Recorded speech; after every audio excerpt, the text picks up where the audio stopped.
Amici chitarristi, vi parlo oggi di una tecnica che ho imparato nelle arti marziali e che ho trasportato sulla chitarra. Attenzione, è una tecnica assolutamente pericolosa, ma se maneggiata con cura è estremamente utile. Vi parlo oggi dell'artiglio di drago.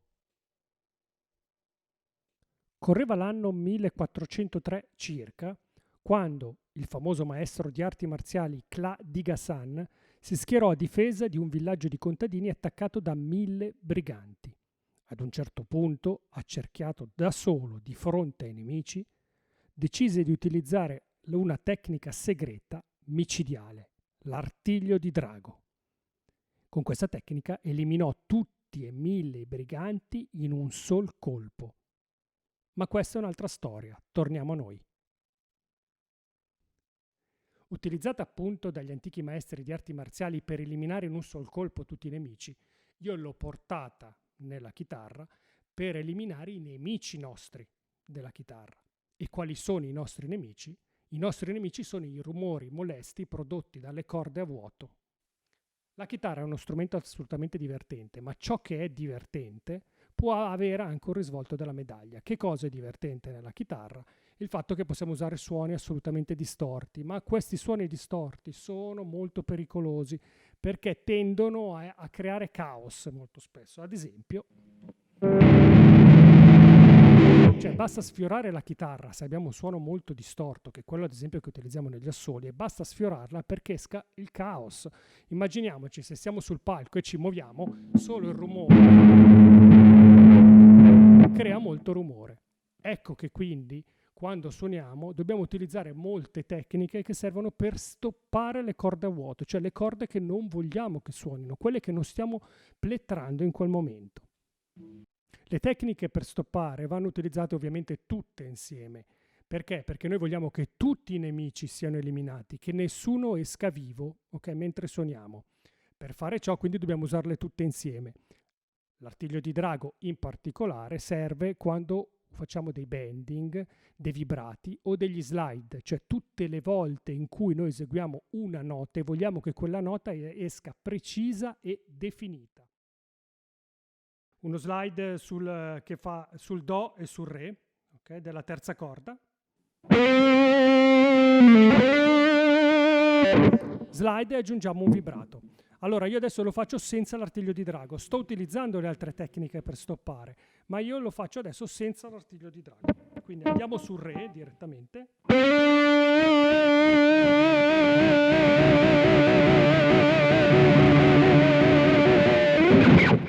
Ecco, mettetevi in cuffie, lo sentite bene. Con la cuffia avrete sentito che c'era molto rumore in sottofondo. Non c'era solo la nostra nota che volevamo suonare, ma c'era molto rumore. Questo perché accade? Ve lo spiego in modo molto semplice. Allora, se noi abbiamo queste 3 corde e suoniamo quella centrale, la suoniamo e iniziamo a vibrare. Vibrando quella centrale vibrando inizia a colpire leggermente quella sopra e quella sotto. A furia di vibrare e di colpire quella sopra e quella sotto, anche quella sopra e quella sotto iniziano a vibrare, quindi a produrre leggermente rumore.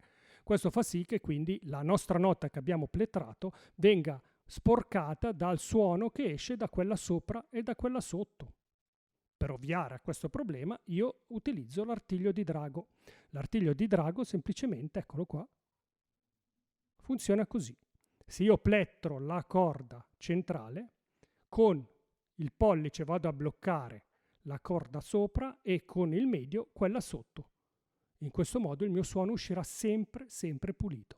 Adesso se mi inquadrate dalla telecamera a sinistra vi faccio vedere come funziona. Ancora slide con vibrato sul re. Diamo un bel po' di volume con una bella distorsione, almeno si sente.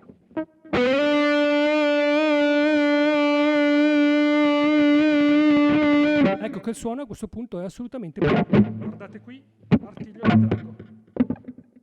Quindi io blocco la corda sopra e la corda sotto in modo tale che esca solo il suono della nota che io sto plettando. Rifacciamolo. Adesso vi faccio sentire la stessa cosa, inizio a mettere l'artiglio di drago e poi lo tolgo, quindi sentite subito quanto escono poi i rumori in sottofondo.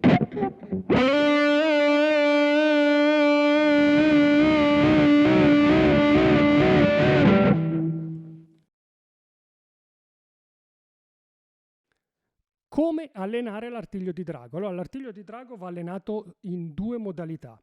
La modalità che io chiamo su più livelli e l'altra modalità che io chiamo il Tai Chi Guitar. La modalità su 2 livelli semplicemente vuol dire questo. Allora, come prima cosa alleniamola magari su una corda, quindi slide in Do e slide in Re. Artiglio di drago, Re, artiglio di drago. Però noi abbiamo bisogno di prendere confidenza con questa tecnica, cioè far sì che le dita vadano sempre automaticamente sulla corda sopra e la corda sotto. Quindi dobbiamo attuarlo su diversi livelli per abituare le dita in automatico ad andare in quella posizione. Quindi possiamo fare Sol, La, Do, Re.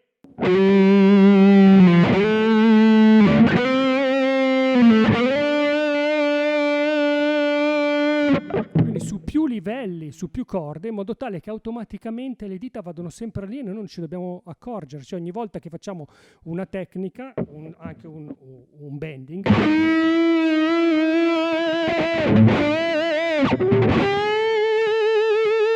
le dita in automatico lo devono andare a stoppare le corde che non vogliamo che suonino. Il Tai Chi Guitar vuol dire allenarsi come si allenano le arti marziali o come si allenano tutti coloro che fanno box, kickboxing, gli sport da combattimento. Voi vedrete ad esempio, non so se avete avuto modo di osservare chi si allena nelle arti da combattimento, si mettono spesso davanti allo specchio eseguendo per tantissimo tempo i colpi lentamente, esattamente come fanno nelle arti marziali quando si allenano col Tai Chi. Il Tai Chi non sono altro che tecniche di arti marziali portate con estrema lentezza. Quindi tecniche di combattimento ma portate estremamente lente. Perché questo? Perché nella lentezza si studiano i dettagli. Nella lentezza vengono fuori gli errori che puoi subito correggere. Nella lentezza puoi studiare ogni minimo dettaglio della tua gestualità. Nella velocità invece si rischia di commettere errori che a furia di ripeterli molto velocemente vengono immagazzinati dal cervello e dal corpo e diventano automatici, quindi rischiamo di rendere automatici degli errori. La velocità ci diverte, ci fa sentire dei grandi virtuosi, ma ha un risvolto della medaglia, quindi attenzione, si deve partire molto lenti come se facessimo Tai Chi. Una volta che la gestualità è perfetta si può progressivamente andare più veloci per arrivare ai BPM, alla velocità che l'assolo richiede, che quel brano che stiamo studiando richiede, ma prima la tecnica deve essere precisa e perfetta. Come mia consuetudine io alleno le tecniche scegliendo un brano che mi piace moltissimo, quindi che ho voglia di studiare, di ripetere a lungo per impararlo, un brano che abbia dentro proprio le tecniche che voglio approfondire. Ad esempio adesso vi farò sentire un assolo che a me piace tantissimo, una parte di un assolo che ha tanti bending, tanti vibrati che mi consentono quindi di perfezionare l'artiglio di drago. Anche in questo caso utilizzerò la tecnica del Tai Chi Guitar, sia per far vedere a voi, mostrarvi bene l'applicazione della tecnica, ma perché per me è la modalità migliore per studiare.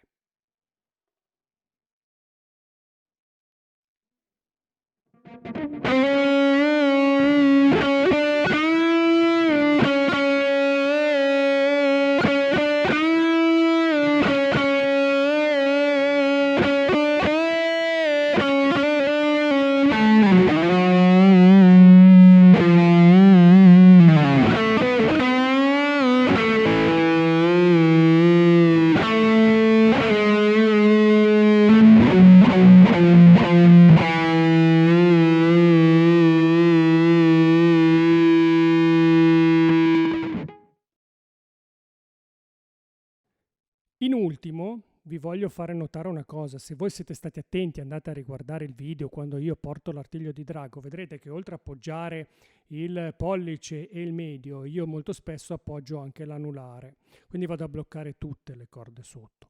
Allora non state a preoccuparvi in questa fase di poggiare anche l'anulare, questo perché vi garantisco che una volta che vi verrà automatico poggiare il medio e il pollice, in automatico andrà giù anche l'anulare. perché inizierete a rilassare la mano destra troverà quel movimento abituale e a quel punto rilassandovi andrà giù anche il resto della mano, delle dita e bloccherete in automatico tutte le corde sotto, quindi la perfezionerete in automatico. Buon allenamento a tutti!